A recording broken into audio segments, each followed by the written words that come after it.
5 years ago, I thought the greatest thing I could do was to start the Seattle Printmakers Center. That was 5 years ago. I've changed my mind. Now, the greatest thing I can do is change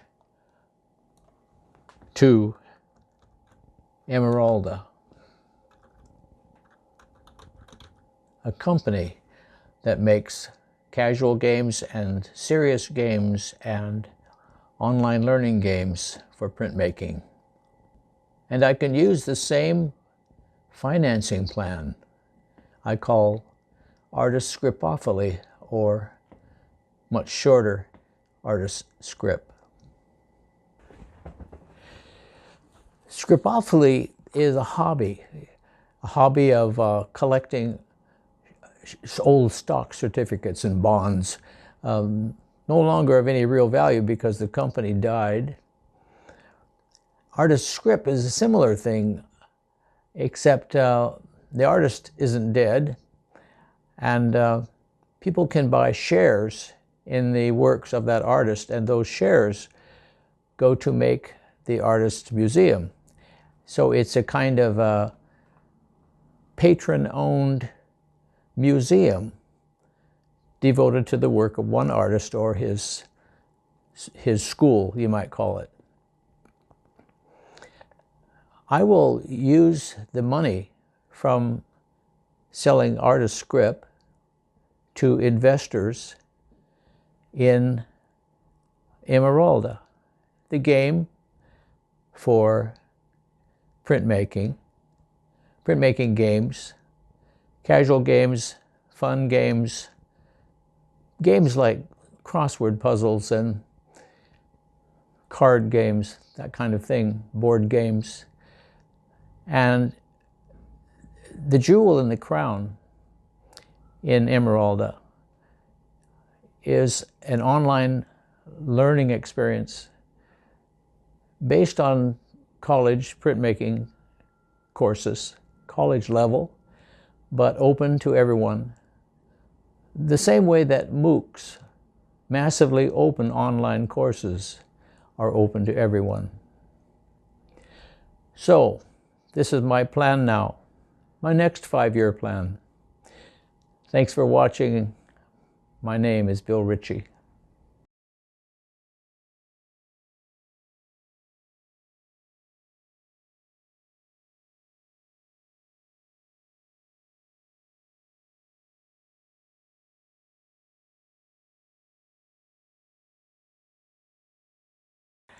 The professor in me is inspired. Suppose I were to take all of this art that you see and I turned it into stocks, shares. I'll call it Artiscrip. And with the money from the sale of these, come back, little robot, the sale of these artworks would go into a fund to build a terrific company that specialized in teaching printmaking online using games and all kinds of other artifacts from the game industry. Wouldn't that be great? The professor is inspired. Get in touch with me if you think this is an interesting idea. Thank you. I'm Bill Ritchie in Seattle.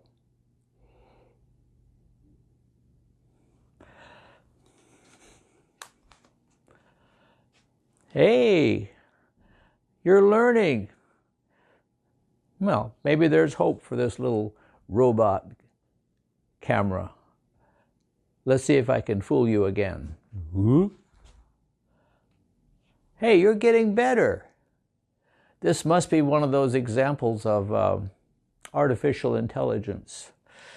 Well, what do you say we deal with some real intelligence, like creative intelligence, if there is such a thing? Take all this artwork, turn it into something called Artiscrip, you know, like Scripophily. Scripophily is a hobby of collecting old stocks and bonds and that kind of thing, and collecting them, there's a whole movie. There are thousands of people that collect these old script for companies that no longer exist just because they're beautiful. My art is beautiful. Why not collect it like stock certificates?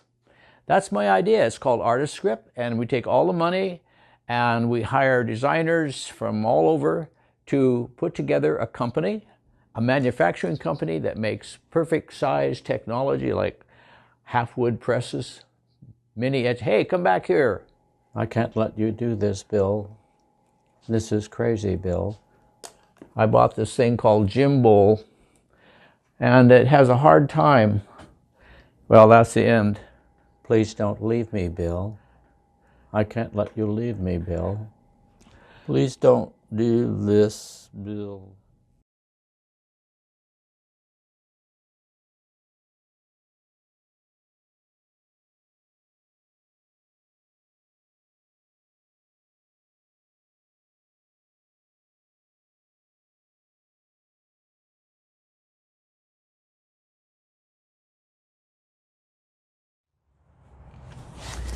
Hi, I'm back. I'm Bill Ritchie. It's November 17th, and I'm back in the mini art gallery. And the challenge today is to explain how I plan to finance the teacher in a box. I've been talking about it a lot. Now it's time to let you in on a little secret. I got a message not long ago asking about the value of an artwork of mine, and I did a little research. It turned out that it was sold originally for $325 maybe 10 or 15 years ago, and now, due to inflation and the rest, it's worth over $800. I was a little bit surprised, but that's good news, because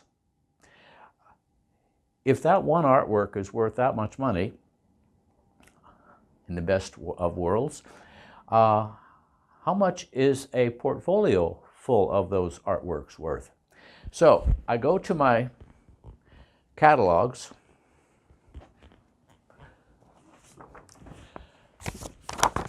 and I have 5 of these, and they list the artworks in our collection of my art. And somewhere in here, in one of these 5 volumes, is this very artwork. So the idea is called Artiscrip. Artiscrip is an innovation and invention of mine based on scripophily.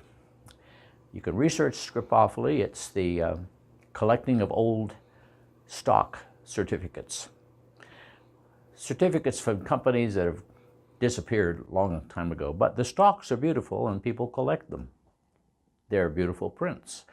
So that set a light bulb in my head. It said, well, if those beautiful old stock certificates are being collected, then why not a form of Artiscrip? In other words, certificates which stand for a portfolio of prints. The innovation comes because prints, artworks of any kind, usually require a home, walls to display them on, or cases to store them in. In other words, a kind of an additional burden for the collector. So I decided that why not leave the artworks in the hands of the artist or the artist's heirs, and let the owners of these artworks, wherever they are, share the knowledge that they own a piece of that artwork, even though they don't have it in their hands, but they do have the certificate. So it becomes like a stock certificate. The best part is the money from this doesn't go toward enriching an individual, family, or whatever, although there's nothing wrong with that. But the money could be put toward a teacher in a box, because this innovation is going to take a lot of money and work and design to realize. The idea of putting a printmaking teacher in a box is a costly project, but there is a market for it, and more importantly, a great need. for printmaking teachers, especially now during the pandemic. I'm Bill Ritchie. Thank you for watching.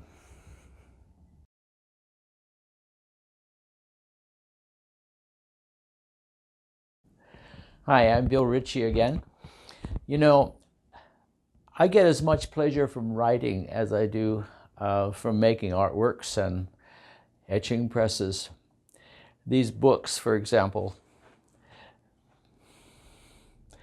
make it pretty evident. I think I've probably created about 35 or 40 books over the years. And today I'm kind of at a dilemma, a crossroads, because of this one, the catalog raisonné that I created with the help of my wife and one of our daughters. And today I'm going to turn it into a hardbound book using a new service I haven't used before called Blurb. And it presents me with an interesting dilemma because I'm also interested in the concept of the Artiscrip. Artiscrip is a way of financing my next great adventure. But the words catalog raisonné somehow sound like an old world. I sometimes think the old world is dying and a new world is trying to be born. And that new world might actually be more involved with Artiscrip than it is with catalog raisonné. So maybe it should be called simply Artiscrip, a catalog of artworks eligible to become Artiscrip. Well, thanks for sharing with me this little dilemma I'm facing this morning, what to title this 320-page book I'm about to make. Thanks for watching. I'm Bill Ritchie.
Hi, I'm Bill Ritchie in the Mini Art Gallery in Seattle, and today I'm sharing with you my most recent book, the Artiscrip Catalog, my Artiscrip Catalog.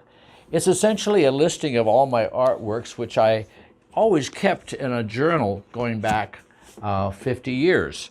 And now in a hard copy book you can buy from Blurb and see all the things I've done over the past 50 years. And we're working on a method called Artiscrip so that you can engage and participate in this exciting new form of collecting art. You can even look at this online for free on the Blurb website and flip through the book in the flip book manner. And I hope you enjoy it. I sure did enjoy making it with the help of my wife and daughter over the last year.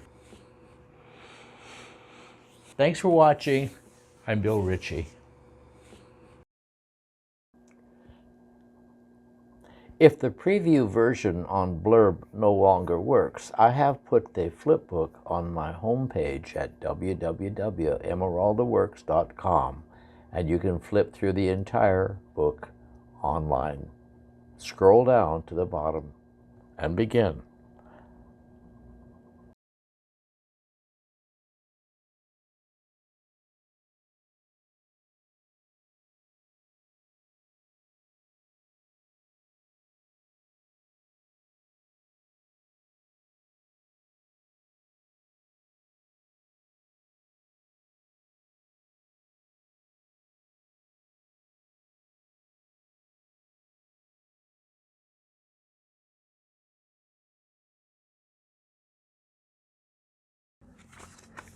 You know, sometimes you come into the inventor's room and, you know, like the man behind the curtain, and you find that the inventor at work still inventing, even though the product is online and for sale, he's still inventing. For example, I'm at my inventor's table and I have my new Artiscrip catalog. And I've already gone ahead with pasting in an example of Artiscrip. And in the original, this of course is a blank page. So an owner of this new book, this new Artiscrip catalog, might, according to my instructions coming, order their certificate and get a discount, apply $50 worth of purchases of Artiscrip, and then they get this certificate in the mail, and they can paste the paper in as I have done here. And it might be embossed with a gold seal and all the rest of it. Well, thanks for watching.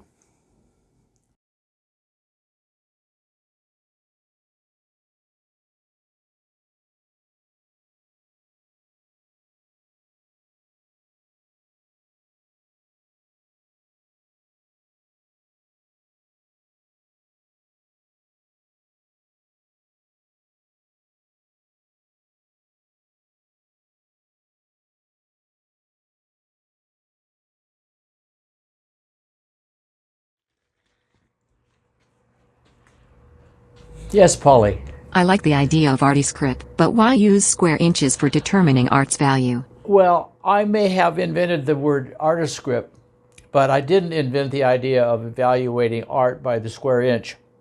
For example, a billionaire and his wife decided to get a divorce. This is a true story. And they had a $102 million art collection. And the judge finally decided that part of the way of settling the question of how to divide this equally was to determine by square inches. Chris, the man, had a big house, so he wanted a lot of big paintings. Whereas Julia didn't have a big house and she didn't care about size so much, but she liked the art that spoke to her.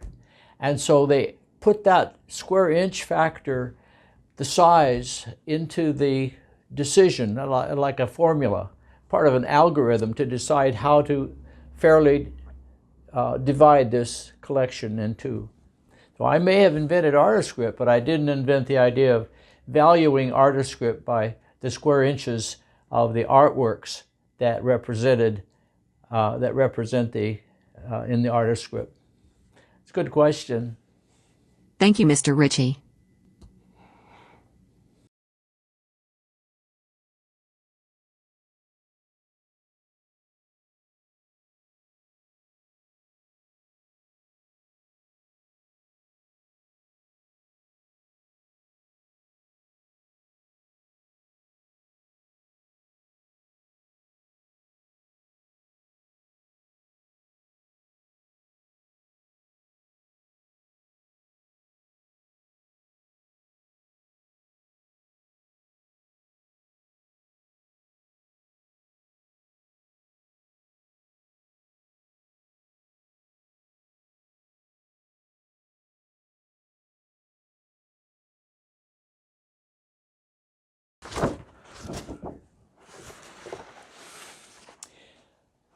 I heard a student say one time that learning by playing games hard video games were rewarding because it was hard fun. And for me, making this idea of Artiscrip is hard fun, trying to figure out how to get from a collection of artworks that I made over the last 50 years into some form that I can turn into money to finance the printmaker teacher in a box. That is really hard fun. Not to mention making videos of it as I go along.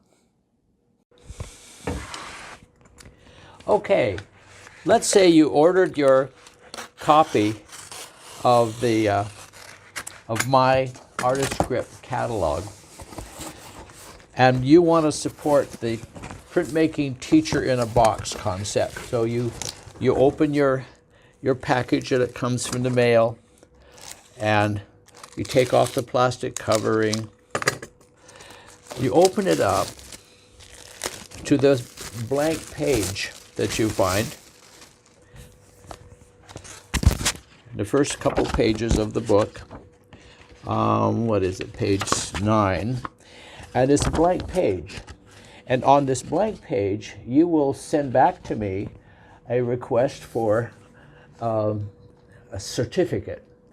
One of your choices from all the 2,350 some choices you have to invest in, and that money goes to develop the printmaking teacher in a box.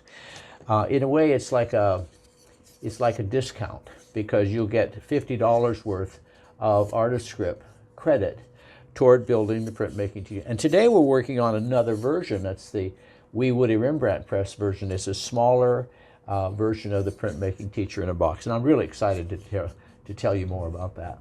Thanks for watching.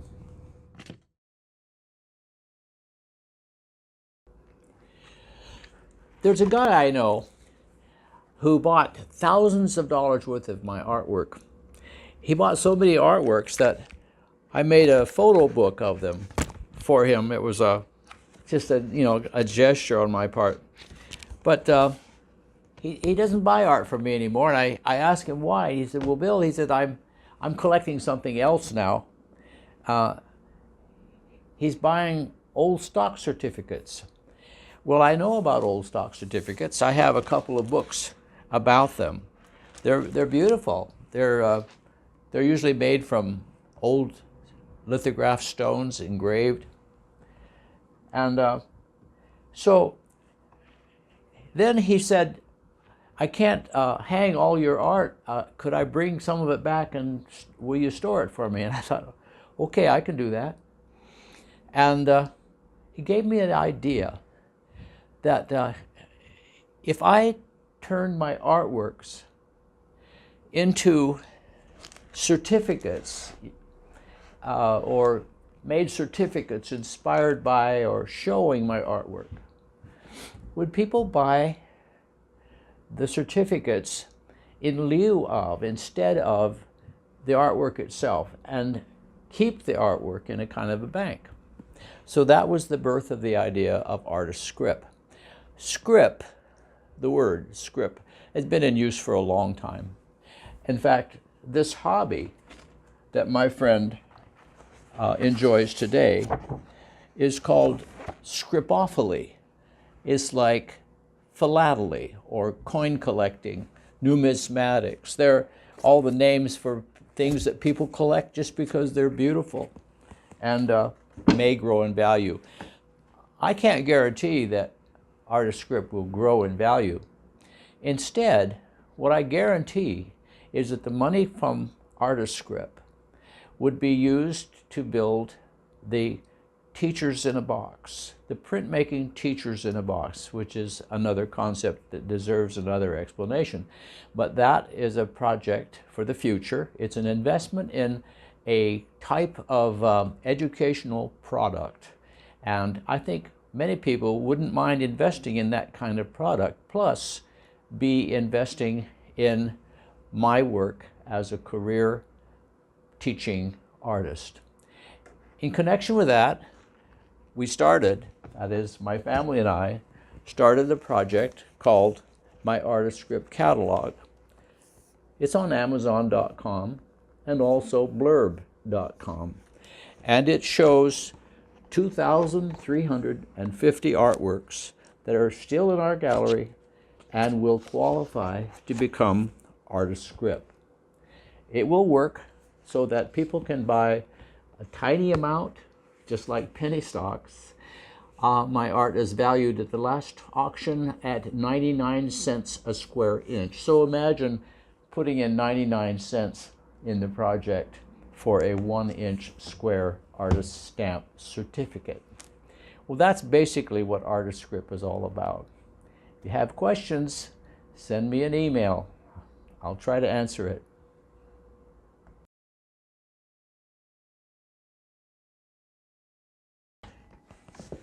Someone said they wanted one of my etchings they saw on the Etsy website, so I went to look to see which one it was, and sure enough, there it was. And so I thought, this is a good chance to try out my Artiscrip catalog. So I went over to my Artiscrip catalog to see what the status of that print is. And there it is. And it turns out that in that folder there are 11. 1, 2, 3, 4, 5, 9, 10, 11. But the one that he's interested in is on Etsy. So where's that one? So I checked again into the boxes where we keep our Etsy prints, because the prints that are in the catalog are in drawers, in storage drawers, and the ones that are on Etsy are in these boxes. So, there it is. So, well, that was an interesting little test of my Artiscrip catalog.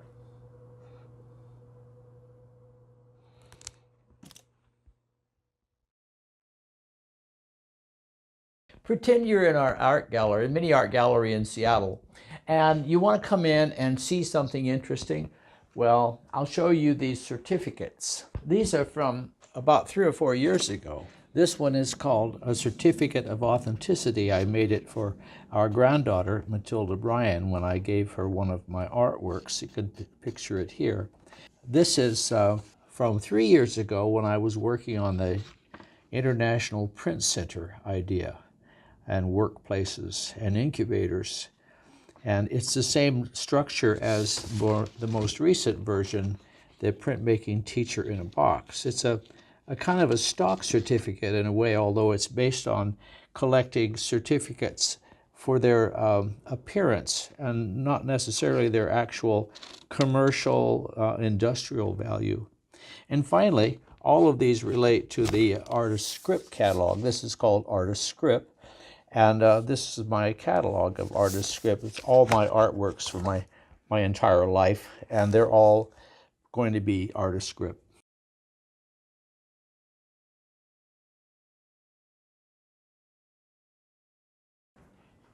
Mr. Ritchie, what gave you the idea of Artiscrip? Well, that's a good question. I think it was 4 or 5 years ago when we wrote our will, my wife and I looked around at our mini art gallery that we bought about 10 years ago, and it's filled with all my stuff, my art. And I had the sinking feeling that if I kicked the bucket in a week or so, my poor family wouldn't know what to do with all this stuff. Most families would be stuck. The only thing they could do would be to maybe box it up and store it for who knows what reason. It wasn't selling, obviously, or I wouldn't have it, right? But it's not that my art stinks. There are 400 or 500 people that backed me up over the last 50 years in my art world.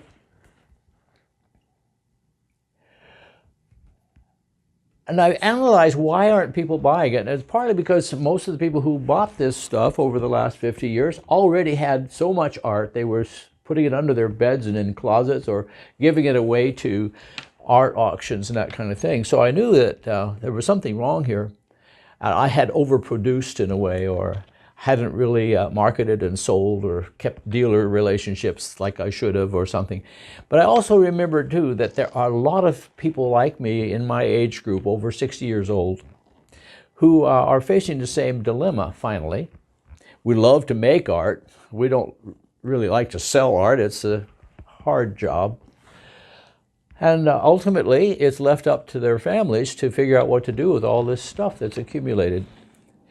So I had the idea that maybe collecting art was the fun part, but keeping it was not so much fun, even for the collectors.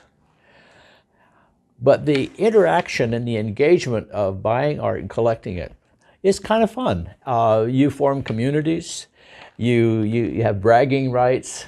And so I thought, why don't we take the engagement and the community and the fun of it and turn that into something, and I called it Artiscrip. And I based that on what I discovered is called Artiscripophily, or Scripophily, which is collecting documents, old stock certificates and bonds, that kind of thing. They're no good, they're worthless because the companies have gone bankrupt and disappeared. But their certificates were beautiful, and people collected those. So the collector's fun, or game you might call it, is that you buy something that's rare and maybe it increases in value, maybe it doesn't, but it's not a big investment. However, if you buy a 10 by 12 foot oil painting by a name artist, you've got maybe the probability of selling it for more money, but boy, is it expensive to keep. So I thought, why not convert all these things into certificates and sell them either as entire pieces without the obligation of the owner, the new owner, having to store it or display it or whatever, but having the fun of a certificate or even a stamp that indicates that they own that work entirely, which is stored someplace safe, such as in Seattle, and can interact with a network of people who also own this work. And this isn't a kind of anonymous network of, everybody who owns Ford stock, for example. There's millions of people that own Ford stock, but you don't know each other. And you also don't own anything of Ford. Like you can't point at that Ford and say that Ford is mine, or that, it's nonsense to compare those things. But the world of art is kind of based on dreams and nonsense and hope and ambition. And I think those are the things that I wanted to tap into. I've always wanted to tap into people that are interested in art, interested in talking about it, speculating about what it means, and creating it, or learning how to create it. So those are the things that make the art world interesting. After the sale or the purchase and the collection of art sets in, however, you have a whole nother kind of world. And I think that Artiscrip is my effort to create a kind of a meta world around the collecting and the enjoyment and the understanding of art. It becomes an educational thing, and I am, after all, a teacher first and foremost. And Artiscrip is my latest research project in art. And so I started Artiscrip.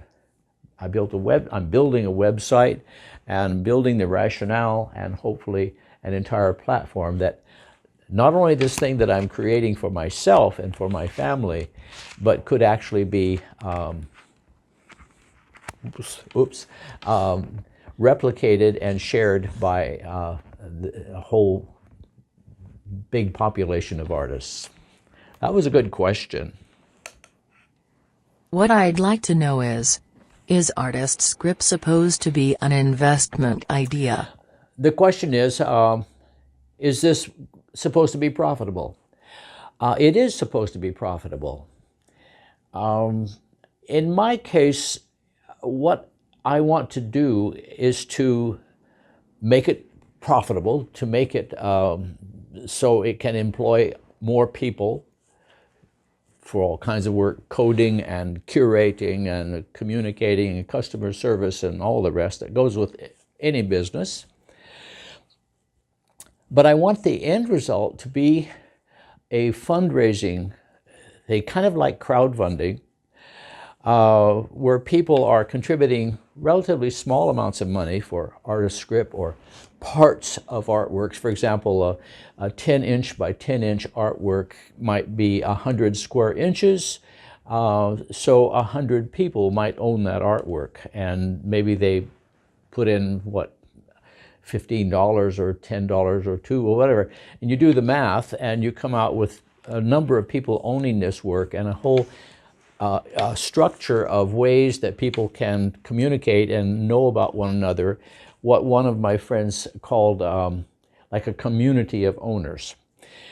The profits from that would be used to finance the production of my favorite idea, which is called the printmaking teacher in a box. Everything a teacher and a learner needs to enjoy printmaking. That's my thing. And this is an example of the prototype for the teacher in a box with a mini half-wood press and all the ink and supplies and, importantly, instructions for teaching and learning printmaking.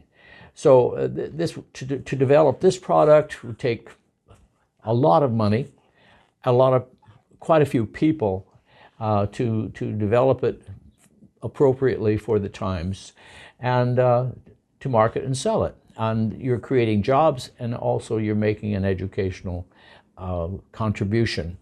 So financing that would be by Artiscrip. That's my plan, that's my strategy, and it's the way I can invest my stuff, my productions over the last 50 or 60 years to finance my new productions, which would be the printmaking teacher in a box. That's my favorite question. What would we do with the money? We would finance the development of the printmaking teacher in a box.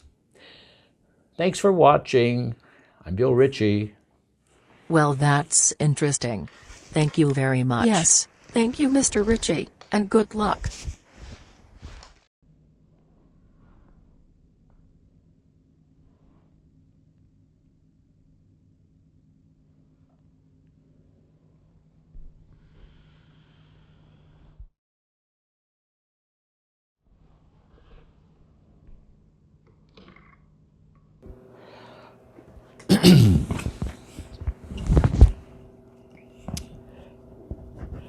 Did you ever discover something that was so fine that you wanted to hide it away so no one else would see it?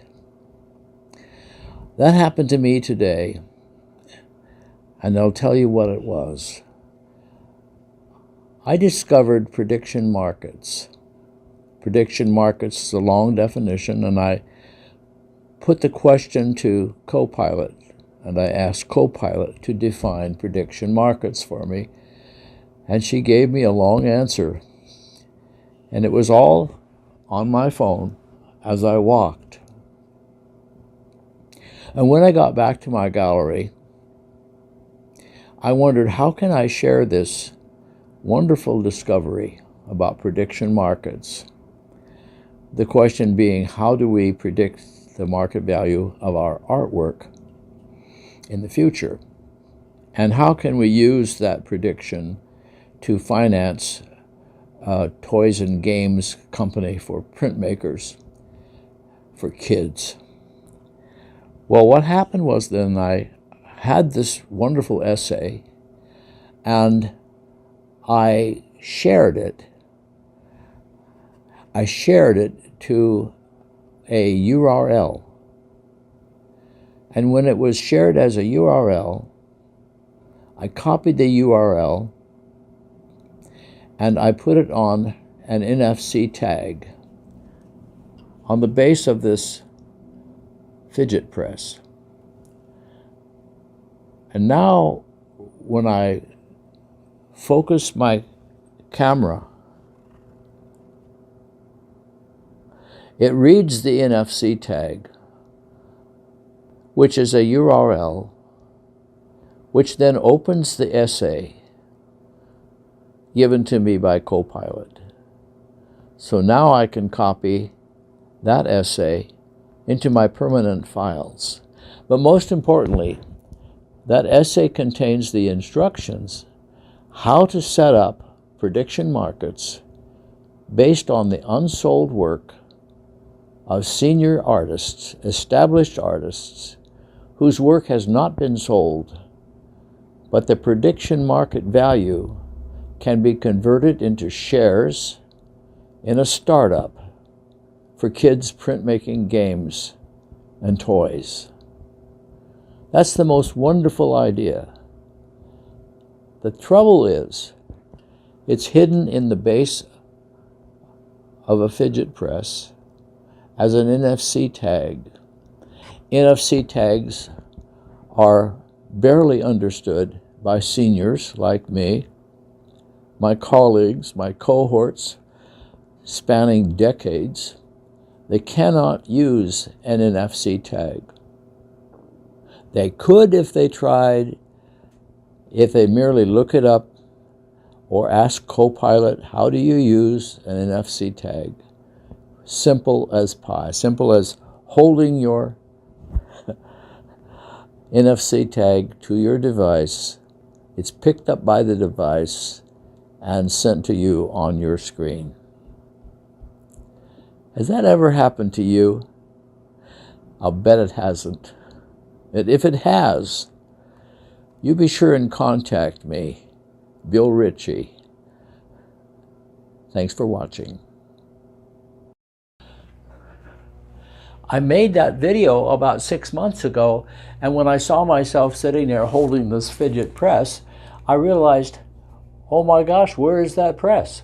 And then today I'm curating the video, and so I thought, well, I'll go find it. And so I went over to my display and picked it up, and here it is. It was the first one I picked up. So I thought I'd try it and recover. Where was I on that URL that I was bragging about? So I took my phone, and hold it where that NFC tag is.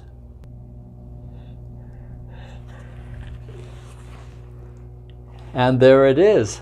So now I can tap on the URL and open the essay about prediction marketing and enjoy it. So I hope you enjoy it too. Let me know if you need to know that URL. I'll answer. Thanks for watching. Thanks for watching. Hey, that was a year ago. I can see it's still stuck to the blackboard. I'm going to go see if that URL is still functioning. It has to be.